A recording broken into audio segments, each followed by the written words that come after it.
और लोग आपके बारे में अच्छा सोचेंगे तो वो आपसे स्नेह करेंगे। और डेल कार्नेगी एक बुक है जो मैनुअल है, इस बिजनेस को आप करना चाहते हैं तो ये किताब आपके पास जरूर होनी चाहिए। डेल कार्नेगी अपनी 35 साल के अनुभव में क्या लिखते हैं कि हम जिन लोगों से प्रेम करते हैं उनके अवगुणों से भी प्रेम करते हैं, और हम जिन लोगों से द्वेष करते हैं उन लोगों के गुणों से भी द्वेष करते हैं। जो लोग आपको पसंद करते हैं वो आरसीएम बिजनेस भी पसंद करेंगे, उनको कितना भी बुरा क्यों ना लगता हो। तो आप डे बाय डे अच्छे हो जाएं, केवल ये करवाना है आपसे और कुछ नहीं करवाना, क्योंकि कपड़ा तो आप पहले भी पहनते हैं, नहाते तो आप पहले भी हैं, चाय तो आप पहले भी पीते हैं, ब्रश तो आप पहले भी करते हैं जी। तो ये सारा आयोजन आपको कपड़ा पहनाने और चाय पिलाने और ब्रश करने के लिए नहीं जो हो रहा है, ये केवल हो रहा है कि आपका व्यक्तित्व ऐसा हो जाए कि लोग आपको लीडर माने और आहिस्ता आहिस्ता आपकी सोहबत को पसंद करना शुरू कर दें, और आपके पीछे बहुत सारे लोगों का एक इस तरह का समूह तैयार हो जाए, जिधर आप जाएं वो उधर जाने को तैयार हो सकता है ये। लेकिन एकाएक नहीं होगा, क्योंकि आज आपका और मेरा जो भी कैरेक्टर है ना तो वो एक दिन में बना है ना वो एक दिन में बदलेगा। एक दिन दूध पी के आप पहलवान नहीं हो सकते और एक दिन सैर करके आप पतले नहीं हो सकते, सही है। तो उसमें समय लगेगा, इसलिए पेशेंस चाहिए और इसीलिए निरंतर प्रयास, क्योंकि अपने आप में संस्कार डालना एक लंबी प्रक्रिया है। वो उस तरह की प्रक्रिया है जिस तरह से हम पानी टपका के किसी पत्थर में छेद करें तो कितना समय लगेगा, ड्रिप ड्रिप ड्रिप, बूंद बूंद बूंद करके बहुत सारा समय लगेगा, फिर हमारी आदतें में बदलाव आता है। एक बात आपने सुनी होगी कि एक स्ट्रीम, एक नदी बहुत तेज बह रही थी, उसमें एक मेंढक बहता हुआ जा रहा था, मेंढक, तो साथ में एक बिच्छू भी बहता जा रहा था, लेकिन बिच्छू क्योंकि तैर नहीं सकता वो डूबता तैरता जा रहा था, ऐसे मर रहा था। तो उसने मेंढक को ये रिक्वेस्ट की कि भाई तू मेरे को अपनी पीठ पे बिठा के पार लगा दे तो मेरी जान बच जाएगी। तो मेंढक ने कहा कि ये सेवा का काम तो मेरे को पसंद है, पर मेरे को डर है कि जैसे मैं तेरे को अपनी पीठ पे बिठाऊंगा तो तू मेरे को काट लेगा। तो बिच्छू ने बोला कि मैं इतना पागल नहीं हूं, जबकि अगर मैं तेरे को काटूंगा तू मर जाएगा तो मैं डूब जाऊंगा, इसलिए मैं मरने के लिए तो कम से कम तेरे को माफ कर ही दूंगा, ऐसा मैं नहीं करूंगा। उसने प्रॉमिस किया। तो बात भी जायज है कि वो क्यों काटेगा उसको। मेंढक ने उसकी बात मान ली और जैसे ही उसको उसने पीठ पे बैठा के किनारे की तरफ चलना शुरू किया तो बिच्छू ने तुरंत उसको ऊपर से काट लिया। तो मेंढक के जिस्म में एकदम जहर गया, वो मर रहा, डूब रहा है और बिच्छू से पूछ रहा है कि जब तेरे को पता है कि मेरे मरने से तू मर जाएगा तो फिर तुमने मेरे को काटा क्यों। तो बिच्छू ने कहा कि मैं क्या करूं, मेरी आदत है। हम बहुत बार अपना नुकसान इसलिए कर देते हैं क्योंकि हमारी आदत है। हम बहुत बार गुस्सा करते हैं जिसकी वजह से हमारा नुकसान होता है, हमारी आदत है। हम बहुत बार काम को टालते हैं, हमें पता है कि हमारा नुकसान है, क्यों करते हैं, हमारी आदत है। तो इस तरह की सौयों आदतें हमारी पिछले 25 साल से 30 साल से बनी हैं, तो एकाएक नहीं बदलेंगी, समय लगेगा, 2 साल 3 साल 4 साल 5 साल। लेकिन जैसे ही हम 5 साल की बात करते हैं तो बहुत सारे लोग रुक जाते हैं वहीं पे, वो हिसाब में पड़ जाते हैं। वो सोचते हैं कि 5 साल बाद तो मैं 43 साल का हो जाऊंगा। तो भाई अगर आप ये नहीं करेंगे तो तब 5 साल बाद कितने साल के हो जाएंगे आप? हेलो, अगर आप ये सब नहीं करेंगे तो फिर 5 साल बाद आप कितने साल के हो जाएंगे? कोई रिवर्स गियर लगने वाला है, ठीक है। क्योंकि हम ऐसा क्यों नहीं शुरू करते? क्योंकि हमारी आज तक की प्रैक्टिस है तत्काल सुख की। और हम हिंदू मैथोलॉजी में क्या है कि आप यहां पे ये सब जो वर्जन है, मर्यादा में रहो, स्वर्ग में सब कुछ मिलेगा। तो क्या है तत्काल सुख जो है उसको छोड़ने की प्रेरणा है सारी। यदि छोड़ देंगे तो फिर लंबे समय तक आपको वो सुख मिल सकता है। तो अभी आपके सामने जो भी चीजें हैं उसमें जो तत्काल सुख है, यदि उसको छोड़ के आप उसको सारा समय इस काम में डालेंगे तो बहुत कुछ हो सकता है। जितने भी अचीवर आपके सामने हैं उन्होंने जो कुछ भी किया है, साथ साथ में उन्होंने एक काम जरूर किया है, तत्काल सुख को उन्होंने छोड़े हैं, अपने टाइम को शेड्यूल किया है, मैनेज किया उसको। किस तरह से? समय आप कैलकुलेट करें। आप एक महापुरुष के बारे में मैं जानता हूं, उन्होंने लिखा है कि किसी भी व्यक्ति को अगर आप जानना चाहते हैं कि वो क्या है और अगले 5 साल में क्या बनेगा, तो उसकी 2 चीजें चेक करो कि उसका फालतू समय कहां जाता है और उसका फालतू पैसा कहां जाता है। जिधर वो जा रहा है उसी तरफ और उसी तरह का व्यक्ति वो बनने जा रहा है अगले आने वाले समय में। तो आप चेक करें कि जो आपके प्राइम टाइम है, आपका गृहस्थी है, आपकी नौकरी है, उसके अलावा जितना भी समय बचता है उसको आप जहां डालेंगे, जो आपका रेकरिंग जो भी खर्चा है, जहां आप उसको डालेंगे उस तरह का आपका व्यक्तित्व होने वाला है। सुबह लोग 6 बजे उठते हैं, 10 बजे ऑफिस जाते हैं, 4 घंटे में क्या करते हैं उनको पता है। जबकि वो दैनिक 5 काम जो है, नहाना धोना, चेंज करना, ब्रेकफास्ट करना, वो सारा काम 45 मिनट में हो सकता है। होता ही नहीं होता? हेलो, ये पॉसिबल है। टीवी के आगे बैठना बंद कर सकते हैं आप। क्या एजुकेशन मिलती है जी टीवी में आजकल? सांप भी कभी बहू थी। आजकल जितने भी टीवी पे सीरियल्स चल रहे हैं वो पोस्ट मैरिटल अफेयर्स उसके ऊपर चल रहे हैं। और आपको पता है कि गार्बेज इन गार्बेज आउट, जो चीजें हम अपने दिमाग में भरेंगे उस तरह के रिजल्ट हमारे सामने आते हैं। और एक चीज आप याद रखें, यदि आप अगले 3 साल लगातार टीवी के सामने नहीं बैठेंगे तो टीवी के अंदर आने की आपकी संभावनाएं बढ़ जाएंगी। यह बात इसलिए भी सच है कि जो भी लोग टीवी के अंदर होते हैं वो कभी भी टीवी के सामने नहीं होते। हेलो, लेकिन हम लोग रहते हैं, हम लोग। ठीक है, तो टाइम न्यूज़पेपर आपने सारे, आपको पिछली बार इलेक्शन हुए, कितनी सीटों पे कांग्रेस खड़ी थी, बीजेपी खड़ी थी, कौन जीता कौन हारा, सारे आंकलन निकाले थे। उसके बावजूद भी आपके घर में कोई चेंज नहीं हुआ जी। कारगिल में लड़ाई होती है तो आप कमांडर को गाली देते हैं कि उसको तो कुछ आता ही नहीं, भले ही कभी मक्खी ना मारी हो खुद। सचिन एक चौका लगा देता तो क्या बात होता है? बताओ, कोई डॉलर मिलते हैं आपको? वो उसको हारने के भी पैसे मिलते हैं। ठीक है, तो उस सारे समय को आप शेड्यूल करके इसमें लगाएं। और इस बिजनेस के बारे में 1-2 सीरियस चीजें हैं जिसको करने की जरूरत है। वो ये पार्ट टाइम बिजनेस है। कितने लोग हैं जो फुल टाइम करते हैं या करना चाहते हैं? यदि आप फुल टाइम करते हैं तो आप एक चीज गांठ बांध लें। फुल टाइम का मतलब है कि कम से कम 7 से 10 हजार रुपए पर मंथ की आपकी व्यक्तिगत प्रोडक्ट की सेल होनी चाहिए। अगर आप आज से ही इस बिजनेस की इनकम के ऊपर निर्भर होना चाहते हैं तो, अदरवाइज जो आप करते हैं उसको करते रहिए, पार्ट टाइम इसको बिल्ड करिए। और दूसरी बात, यहां पे अभी रमेश जी ने बताया था कि इसमें जो पहला 30% है, 5,000 पे 10%, ये जो इनकम है ये इनकम नहीं है, इनकम है 6% रॉयल्टी। ये जो 30% है ये आपकी स्कॉलरशिप है, इसको इनकम ना माने। और स्कॉलरशिप से किताबें खरीदी जाती हैं, स्कॉलरशिप से घर नहीं चला करते। इनकम के लिए काम करें। और दूसरा, ये एक ऐसी इंडस्ट्री है जो आपको 2 लाख से 5 लाख रुपए पर मंथ दे सकती है, लेकिन इसमें 2 करोड़ रुपया इन्वेस्ट करने की जरूरत नहीं है। यहां कोई भी इंडस्ट्री लगती है तो उसमें 2 करोड़ रुपया लगता है, ठीक है, लेकिन यहां 2 करोड़ रुपया लगाए बिना आप 2 लाख रुपया कमा सकते हो। लेकिन क्या करना होगा? सपोज आप अगर 2 करोड़ की इंडस्ट्री भी लगाना चाहें तो आपको क्या लगता है कि 2 करोड़ की इंडस्ट्री जो है वो आपके घर की बगल में खुल जाएगी या बाहर जाना पड़ेगा कि प्लॉट लेने? बाहर जाएंगे, पैसा भी लगाएंगे, तो फिर डेली वहां आना जाना जो रहेगा वो आपका क्या रहेगा? रनिंग एक्सपेंस, चाय पानी, आना जाना, पेट्रोल। ठीक, तो यहां पे आपको 2 करोड़ रुपया लगाने की जरूरत नहीं है, वो भीलवाड़ा में लगा हुआ है। 2 नहीं लगा, कई करोड़ रुपया लगा हुआ है। आपको केवल रनिंग एक्सपेंस बियर करना है।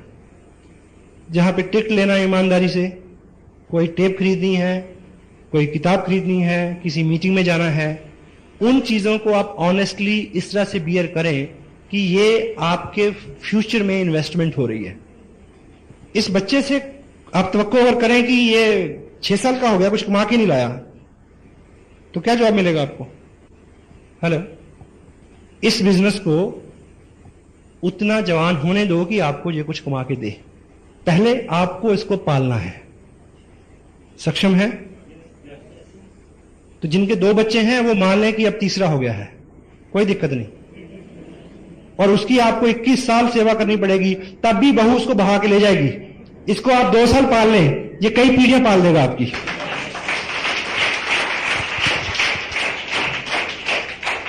देखिए, मैं पिछले 13 महीने 1 साल मेरा जो भी काम करने का तरीका रहा, मैंने वो सभी ऑप्शंस जो सोशल एंगेजमेंट्स होती हैं छोटी छोटी, उसको स्थगित रखा। मेरा अपना शेड्यूल है, अगले ये 2 महीने का मेरा शेड्यूल बना हुआ है। तो जिस दिन मेरा रिलैक्स है उस दिन में कोई अगर शादी आ गई, कोई सोशल काम निकल आया तो मैं जाऊंगा, नहीं तो मैं अपनी कोई भी अपॉइंटमेंट कैंसिल करने वाला नहीं हूं। पिछले 1 साल में मैंने कोई शादी अटेंड नहीं की, और खुशी की बात है कि किसी ने भी अपनी शादी कैंसिल नहीं की मेरी वजह से, कि भाई तुम नहीं आ रहे इसलिए शादी नहीं करेंगे। कोई रुकता है भाई? बुरे काम के लिए कोई नहीं रुकता, ठीक है।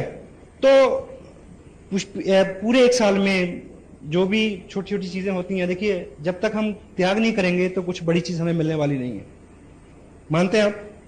इसी 1 साल में मेरा जितना भी शेड्यूल रहा, मेरा अपना बर्थडे था मैं बाहर था, मेरे बच्चों का बर्थडे था मैं उस दिन बाहर था, हमारी मैरिज एनिवर्सरी थी, पहली ऐसी एनिवर्सरी थी जिसमें हम अलग थे, और पिछले 30 साल में लगभग पहली बार ऐसा होने जा रहा है कि हर 31 दिसंबर को हम पूरी ग्रैंड फैमिली एक जगह, ऑलमोस्ट एक जगह इकट्ठे होते हैं, और पहली बार 31 तारीख को मेरा नागपुर में कार्यक्रम है, उस दिन मेरी बार होगा। लेकिन क्या फर्क पड़ता है मुझे ये बताइए? आप एक बार कर लीजिए ना, फिर सारी उम्र आप, आज आपको समटाइम मुझे याद है कि मैं रेगुलर 2-3 दिन के लिए घर पे होता हूं, तो मैं सुबह इंतजार करता हूं कि कब 2 बजेंगे, 2, ताकि बच्चे स्कूल से आएंगे तो मैं उनके लिए तैयार होता हूं खेलने के लिए। तो कभी तो आलम यह है कि वो बोलते हैं कि हमारे साथ खेल लो, तो आदमी कहता है कि टाइम नहीं है। तो मैं अब 4 दिन के लिए घर पे हूं, तो मैं उनका वेट करता हूं कि भाई वो कब आएंगे और मेरे साथ खेलें। वो तो पता वो क्या पूछते हैं कि आपको कोई काम नहीं है? हमें बहुत सारा काम है। तो ये दिन आ सकता है आपके लिए, वाई, क्यों नहीं आ सकता? हेलो, ठीक है। तो एक बार आप टोटल अपने पूरे टाइम को देखिए। आप किसी की 2 तरह के लोग हैं जिनके साथ आपको सरोकार हैं, आपके दोस्त हैं, रिश्तेदार हैं। उनकी शादियों में, उनके अफसोस में अगर आप नहीं जाते, जो तो लोग सच्चे हैं वो आपकी मजबूरी को समझते हैं, जो सच्चे नहीं हैं उनकी आप परवाह ना करो, बिल्कुल नहीं करो। क्योंकि आप अपने किसी भी दोस्त को बताएं कि यार मेरे लिए ये जिंदगी मौत का सवाल है, मेरे लिए टोटल लाइफ करियर का सवाल है, इसलिए मैं तुम्हारी शादी में नहीं आ सकता। एक प्रश्न था कि हर दोस्त की शादी में क्यों जाता है? कहते ही दोस्त ही, सच्चा दोस्त वही होता है जो मुश्किल में काम आता है, ठीक है ना। तो जोक, तो आप अपने जो सच्चा दोस्त है वो समझ सकता है आपके साथ क्या है। जो इसके बावजूद ताना देता है उसकी ये परख होगी कि वो सच्चा नहीं है, छोड़ दीजिए उसको, नो प्रॉब्लम, एक ढूंढो 1000 मिलेंगे। इसी तरह से जितने भी आपके सोशल एंगेजमेंट्स हैं, और अब मान लें हमारे अपने जहां जिस धरती से मैं हूं, वहां एवरेज लोग फॉरेन में सेटल होते हैं बाहर जाके। मुझे ये बताइए कि कोई आदमी 8 लाख रुपया खर्च के अमेरिका गया हो और पीछे मासी की बेटी की एंगेजमेंट हो तो आ जाएगा क्या? हेलो, पड़ोस में बुढ़िया मर गई तो आ जाएगा? भाई की शादी हो तो आ जाएगा? मैंने एक से एक वक्त देखे वहां नहीं आया जाता। मदर तक एक्सपायर हो जाए तो लोग नहीं आते। रोजगार और पैसा इतनी बुरी चीज है। इससे पहले कि कोई नाइट मेयर आपको मिले, इससे पहले कि आपकी जिंदगी में कोई ऐसा कड़ा वक्त आ जाए कि आपको सब कुछ छोड़ के कुछ करना पड़े, पहले ही जग जाओ, पहले ही कर लो। क्यों ऐसे वक्त की इंतजार करते हैं हम लोग? हेलो, देखिए धक्का लगता है तो आदमी, आपको याद होगा कि एक स्टोरी है, एक व्यक्ति इंडिया से फॉरेन गया था LLB करने, कहानी है। उसने LLB की, आके एक अच्छा वकील बन गया, उसके बाद वो अच्छा जज बन गया, जज बनने के बाद वो सुप्रीम कोर्ट का जज बन गया, फिर वो मर गया, कहानी खत्म हो गई। लेकिन इस कहानी में एक मोड़ है कि वो जब वो वकील बनने गया था तो उसको ट्रेन से उठा के बाहर फेंक दिया इसलिए कि वो इंडियन है।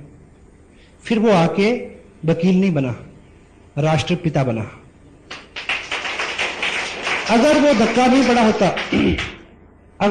नहीं पड़ा होता तो करेंसी नोट के ऊपर उसकी फोटो ना होती।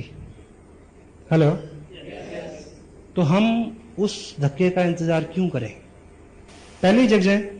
हेलो, जितनी भी किताबें, जितनी भी बातें, जितनी भी हम आपसे यहाँ जितनी भी प्रेरणा आपको मिलती है कि हम ये पढ़ें, क्योंकि कहीं ना कहीं किसी ना किसी चीज की घटना, किसी ना किसी घटना से आदमी को प्रेरणा मिलती है कि वो कुछ बड़ा करे, वो जग जाए। ठीक है, तो हम खुद अपने सेल्फ डिसिप्लिन से अपने आप को मैनेज कर लें तो वो सबसे अच्छा रहेगा। जैसा मैंने पहले थोड़ा सा इस इशू को कवर किया है कि इस बिजनेस में आपकी प्रगति आपके व्यक्तित्व के विकास में जो होने वाली प्रगति है उसके ऊपर निर्भर करती है। ये बिल्कुल सत्य है। टोटल ऑनेस्टी, और ऑनेस्टी भी ऐसी उसमें बोल्डनेस हो, डरे ना, कुछ होने वाला नहीं है। आपने एक कुछ लोग डोल जाते हैं। ये कहानी आपने सुनी होगी, एक लकड़हारा था, लकड़ी काट रहा था, उसका कुल्हाड़ा पानी में गिर गया तो देवता प्रकट हुए। तो देवता ने एक कुल्हाड़ी निकाली, उसमें से पानी में से सोने की थी। पूछा कि तुम्हारी है? उसने बोला नहीं। उसने दूसरी निकाली, चांदी की थी, बोला तुम्हारी है? क्या बोला? उसने तीसरी निकाली, सोने की। पूछा तुम्हारी है? तीसरी लोहे की निकाली जब असली वाली, तो पूछा कि ये तुम्हारी है? उसने क्या बोला? हाँ मेरी है। तो देवता बड़ा प्रसन्न हुआ, तो उसने तीनों कुल्हाड़ी उसको दे दी। ये सतयुग की बात है। कल युग में फिर भगवान ऊपर से विचरण कर रहे थे, तो एक वही लकड़हारा नदी के किनारे रो रहा था। भगवान ने देखा कि बंदा तो वही लगता है, तो देखें कल युग का क्या असर हुआ इसके ऊपर। लेकिन वो आदमी ईमानदार था। भगवान आए तो बोला क्यों रो रहा? कहता जी मेरी बीवी गिर गई इसमें। क्या हुआ? मेरी बीवी पानी में गिर गई। तो देवता ने कहा कोई दिक्कत नहीं। देवता अंदर गए, उस फटा से प्रीति जिंटा को निकाल के लाए। तो पूछा तुम्हारी है? कहता हां। भगवान कहते कि अच्छा, कलयुग का असर तेरे पे भी हो गया? तेरे को याद नहीं कि सतयुग में मैंने क्या किया था? कहता प्रभु याद है, इसलिए तो मैंने हां कह दी। कहते मतलब? कहता मुझे पता है कि आप बहुत अच्छे हैं। आप पहले प्रीति जिंटा को लाए, मैं आपने पूछा तुम्हारी है? मैं कहता नहीं। फिर आप माधुरी को लाते, आप पूछते तुम्हारी है? मैं कहता नहीं। फिर आप मेरी वाली को लाते, आप पूछते तुम्हारी है? मैं कहता हाँ। तुम तीनों मेरे को दे देते, मैं बड़ा परेशान हूं। मैं तो एक से परेशान हूं। ऑनेस्टी ऐसी कि मुश्किल वक्त में डोले ना। वर्चुअली कुछ माहौल बिगाड़ दिया मैंने शायद। आज तक जितना भी हमारा दायरा रहा है, जितना भी हमारा स्पेस रहा है, हर पर्सनैलिटी का एक दायरा रहता है कि वो कितने लोगों को कितनी गहराई तक अपने असर से उसके ऊपर इंपैक्ट छोड़ती है। एवरीवन। कुछ लोगों के बारे में आपको पता है कि उनके हाजिर होते ही माहौल में कुछ बदलाव आता है। ठीक। और आपके पड़ोस में कोई गेस्ट आता है 6-3 महीने बाद, और आप अपने पड़ोस से पूछते हैं किसी लेडी से कि वो तुम्हारा भाई कब आएगा? यानी वो आदमी पड़ोस का गेस्ट है लेकिन आपके साथ कनेक्टेड है, आपको अच्छा लगता है। या आप कहीं गेस्ट जाते हैं तो वहां लोग पूछते हैं कि वो कब, है ना? वो आदमी किसी को डॉलर थोड़ी देता है कि हेलो, उसका व्यक्तित्व होता है ऐसा। तो हम उस तरफ हमारी यात्रा उस तरफ शुरू हो, उसके लिए छोटे छोटे प्रयास जो हैं वो उसमें फर्क ला सकते हैं। एकाएक उसमें होने वाला नहीं है, क्योंकि हमारा जो दिमाग है, अभी एक किताब यहां पे है,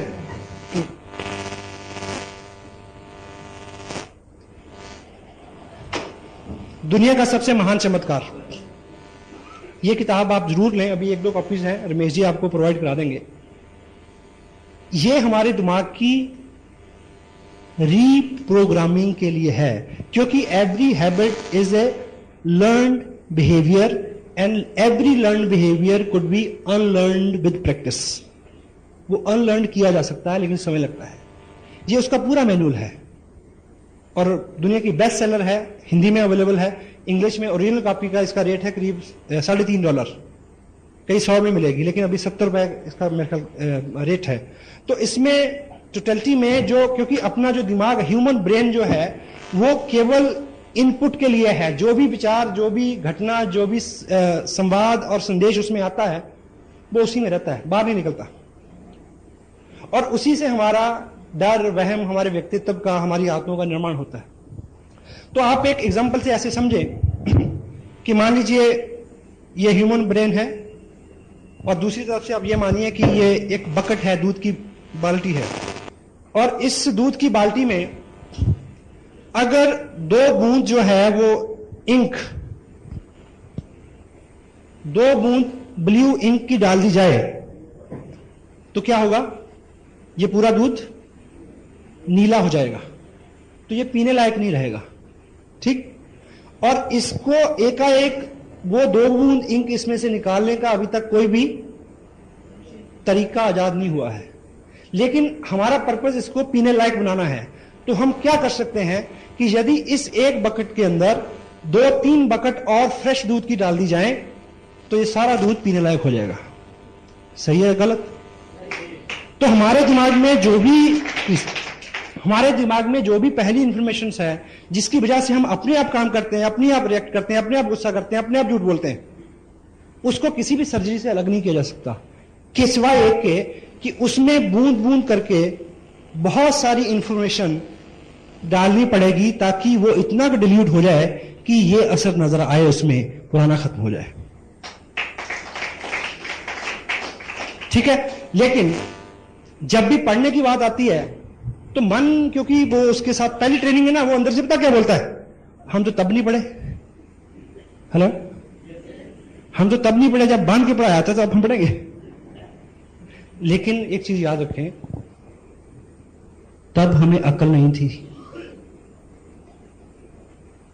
तब हमें अकल नहीं थी, हमें वैल्यू का नहीं पता था, अब पता है। और दूसरा, आपने गणित नहीं पढ़ना, ना पानीपत की लड़ाई पढ़नी है। आज आपने वो पढ़ना है जो एकाएक सीधा आपको रिलेट करता है और आपके लिए रुचिकर है और आपको एकाएक रिजल्ट देने वाला है। और ऐसा नहीं है कि आप 2 घंटे की छुट्टी लेके पढ़े, छोटे छोटे सेगमेंट्स में पढ़े। कैसे? संकल्प लें पहले तो, क्योंकि संकल्प एक ऐसी ताकत है जो आपके लिए सब चीजें अरेंज कर देती है। आप कल दोपहर को घर जाएं, आपको बहुत भूख लगी है और आप देखें कि मैडम तो टीवी के आगे वो देख रही हैं सांप भी कभी बहू थी, खाना बना नहीं है, तो आपको गुस्सा आएगा। मे भी आप कुछ महाराणा प्रताप और शिवाजी की भूमिका में आ जाए। पता नहीं आपके यहाँ क्या, हमारे यहाँ तो ऐसे करते हैं, आई डोंट नो आपके यहाँ क्या करते हैं ऐसे में। ठीक है, तो गुस्सा आता है जी, हेलो, क्योंकि भूख लगी हुई है। लेकिन अगले दिन आपका फास्ट हो, व्रत हो, आप घर में आए, कुछ खाना नहीं बना, तो आपको गुस्सा आएगा? नहीं आएगा, क्योंकि संकल्प की ताकत साथ में है। आप रोजे से हो तो गुस्सा आएगा? नहीं आएगा। तो यदि आप संकल्प लें कि अपने बिस्तर से नीचे सुबह उठने के बाद पांव रखने से पहले 5 पेज पढ़ने हैं, संकल्प है, तो आपको क्या लगता है कि कोई जलजला आ जाएगा या आप पीछे चलना शुरू कर देंगे? आप संकल्प करें कि लंच करने से पहले 5 पेज पढ़ने हैं। घर आए, मैडम को बोला कि खाना लगाइए, खाना आ भी गया 2 मिनट में, तब भी शुरू तब करना जब 10 पेज पढ़ लूंगा। रात बिस्तर पे जाते समय किताब को लेके जाएं, 10 पेज पढ़ने के बाद ये आहिस्ता आहिस्ता आहिस्ता आहिस्ता, आपको मैं एक चीज का प्रॉमिस करता हूं, आप रेगुलर शुरू करें। आने वाले 90 दिन यदि आपके सर्कल में आपके लोगों ने आपको ये कॉम्प्लीमेंट देने नहीं शुरू कर दिए कि कुछ बदले बदले से सरकार नजर आते हैं, तो मैं मॉरली पूरी जिम्मेवारी लेता हूं इस बात की। देखिए, अच्छा आदमी जरा सा भी होता है तो दूर तक उसकी गूंज जाती है या नहीं? साहस करना पड़ेगा। जिस दोस्त को कभी जी करके नहीं बुलाया, उसको आप जाते बोलिए तो मुकेश जी, क्या होगा इसको? ठीक है, लेकिन ये शुरुआत है, डरे नहीं, संकोच नहीं करें। एक बार शुरू करें, आगे चल के आपका सारा काम बहुत आसान होने वाला है।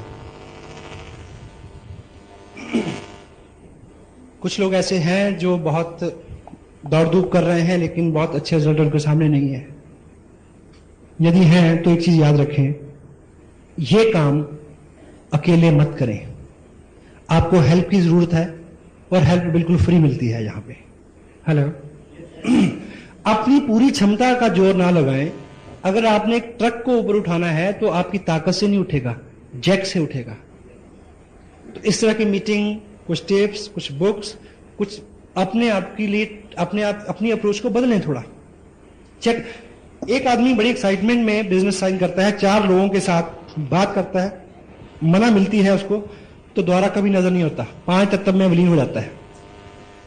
आपके सामने एक वचन दे मेरे को आज, जब भी आपके सामने डिस्करेजमेंट आएगी तो आप अपनी अपलाइन से बात करेंगे और पूछेंगे कि अब मैं क्या करूं।